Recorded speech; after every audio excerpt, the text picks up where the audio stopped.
Muting successful. Hello, my name's Andrew Wilson. I'm a dad. I live in the Blue Mountains, New South Wales, in Darug and Gundagara country. This past weekend, my wife and I did a few bee inspections of our hives, and the girls are looking healthy and they've done a great job. But our chickens have stopped laying, or they're hiding their eggs from me somewhere. So embarrassingly, I had to duck into the supermarket yesterday. Since we last spoke, my son's now in year 12 and now is working on assessment tasks. And I'm walking the delicate line between encouraging him to study, but also try not to add to his anxiety. And if you've been through that, it's a very, very fine line. Anyway, I'm a person with lived experience of severe obesity and was well on my way to not being around for long. Having weighed over 200 kilos with serious multiple comorbidities before I managed not to talk myself out of going to an obesity clinic in Western Sydney, that was about 5 years ago. I'm a very proud volunteer and board member of the Weight Issues Network since 2019, and over the last couple of years becoming the engagement and advocacy lead in an official capacity. The Weight Issues Network is the first organisation in Australia that speaks with the voice of lived experience of obesity, and we are proud to claim our space. We're raising awareness around the challenges and need for support, advocating for people's needs, creating a community of support and opportunities for people to share their experiences, stories, and insights to help others, dispelling dangerous media and social media weight loss myths and misinformation with evidence-based education. Fighting weight stigma, bias and discrimination, which is unfortunately very real in Australia in 2024. I'd like to acknowledge other passionate WIN members here today, Lisa Mullen, one of our WIN leaders, and our inspirational chairperson, Claire Mullen. They're not related, and who are at this meeting. You'll be hearing from them shortly. I'm very proud to be here side by side with them. 3 things I'd like you to know as a patient, as a parent, and as a voter.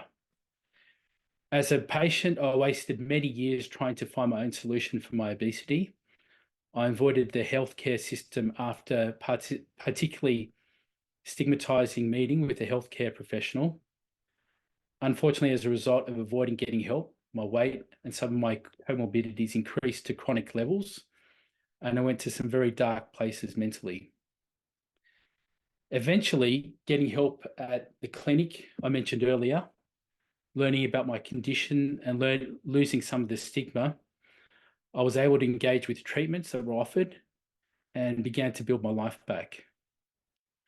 Surely, I have dropped a ton of weight and also medication, but my wife has pointed out that I'm much more fun to be around.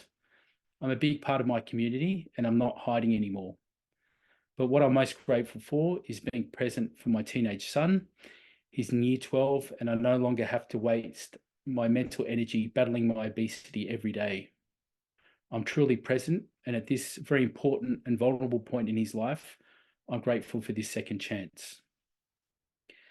As a parent, it makes me furious that the food industry still is allowed to sell and market unhealthy products that can lead to our children on a pathway to diabetes and obesity. If you think this is a conspiracy theory, as I did for years, watch Magda's Health Check on ABC iView.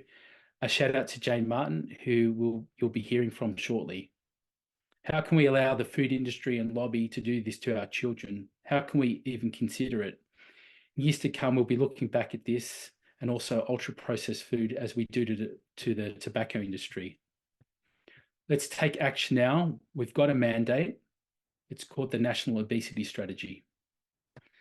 Lastly, as a voter, I was delighted to hear the National Obesity Strategy being announced in 2022, but I'm frustrated to see inaction and inertia with getting it underway. Time is of the essence. This is one of those projects that will last much longer than an election cycle. This will be something that we can be proud of in future years. We began to make meaningful change at this point. Inaction will not only bear an undeniable massive economic cost for Australia, but also a personal cost in the lives of people like me, for our families and communities. We've come a long way and have changed our views on many subjects, such as multiculturalism, sexuality, and even mental health. It's now time for obesity. Thanks for listening.